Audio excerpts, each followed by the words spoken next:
Now, as you know, sir, Mr. Narendra Modi has started this entire Swachh Bharat Abhiyan and he's cleaning up India. He's asking for nominees. So we were nominated by Priyanka Chopra and we have to pick 9 people whom we can nominate to really try and make an impact on cleaning up the country.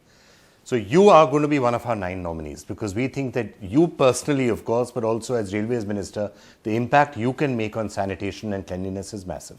Prime Minister has identified the right cause. And I think this is what you are suggesting, that I should be a nominee. Of course, I'll be more than happy to do anything as a volunteer.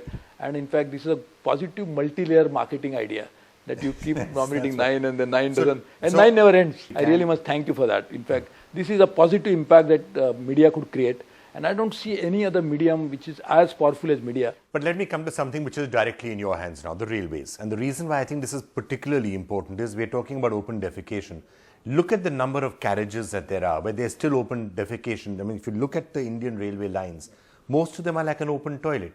What can you do about this? Starting new bio-toilets, making sure that I called RDSA, that is the Research and Development Organization of Railways, with all the scientific organizations of India, which includes Science and Technology Organization, IITs and others, and giving this as a challenge. So railways have 2 twin challenges. One is the technological option, which I'm trying to address like this. Second is the money option. So I'm writing a letter to all the members of parliament, to all the corporate organizations, that why don't you make this as a CSR activity for corporates and an MP-led activity for members of parliament, so we could do that along with the money that we'll raise. But the levels of filth that they are in those toilets, on trains and at the stations is awful. Now, what's the solution here? One thing is we are trying to create a new agency. There will be the on-rail housekeeping companies who will be actually ensuring that toilets are kept clean. The second issue that we are trying to do is tracks.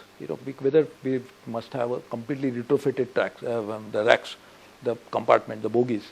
I think these are the few options we must have, and we are working on that. Also working on a total cleanliness concept. What do you mean by cleanliness really? So we must define it in the railways context. So I'm talking about total quality management in terms of end-to-end solution, including how you collect the waste, what you happen to the waste disposal, because that's again an important issue.